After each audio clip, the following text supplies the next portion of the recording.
Hi, everyone. Some time ago, I showed you Korea's crazy official historical view. For your information, let's review it. In ancient times, the Korean had one of the most highly developed civilization in the world.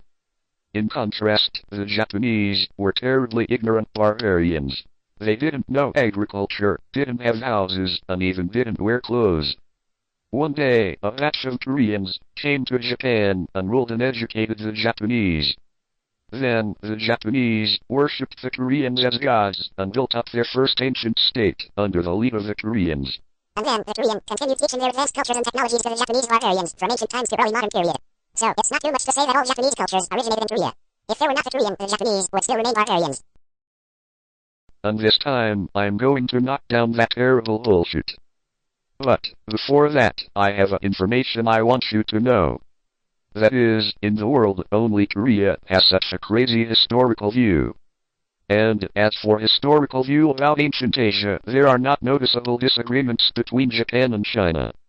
In other words, China and Japan corroborate each other's historical view about ancient Asia. But Korea's historical view on ancient Asia is widely different from China's, Japan's and world's. So, I think, these facts have already knocked down the Korean bullshit enough. But anyway, for your information, I'll show you some of the crucial counter-evidences against Korea's historical view. Then, first, let's see one of descriptions related to Japan from Gwanggaeto stele. Gwanggaeto stele was erected to praise accomplishments of Gwanggaeto in the 5th century. Gwanggaeto was a king of Goguryeo, and Goguryeo was a country of ranches. By the way, in English translation, I changed proper nouns into general nouns as much as possible, because proper nouns of kanji have rather different pronunciations depending on countries. So, let's take a look at the stele.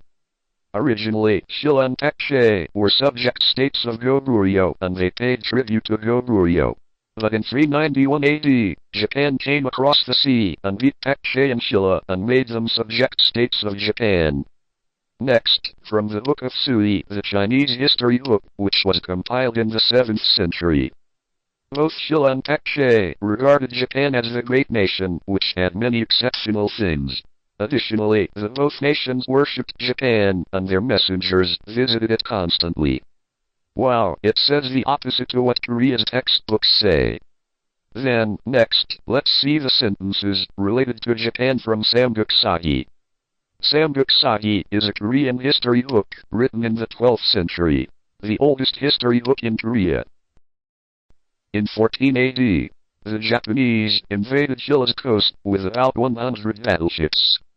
In 73 AD, the Japanese invaded a certain island, then the king of Shilla dispatched a commander, but he lost and died. In 121 AD, the Japanese attacked East Frontier area.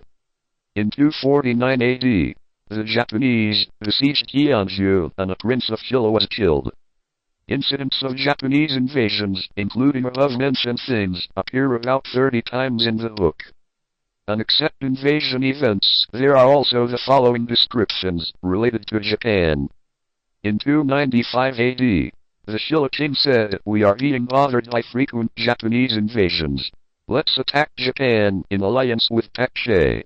But his close advisor said, "We are not used to see fights, and Pakshe is deceitful. Stop it, please."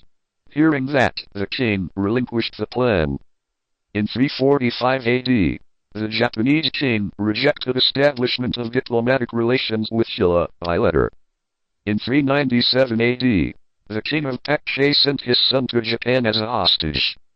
In 402 AD, Shilla sent its prince to Japan as a hostage. As described above, even Korean history books show that the ancient Korean peninsula was being exposed to Japanese military threat. Nevertheless, according to the Korean official historical view, the Japanese were cavemen in those days. What strange cavemen? Cavemen have 100 battleships and write a letter? Well, that concludes the part 1 of this issue. The part 2 is going to be uploaded at a later date. Thank you for your watching.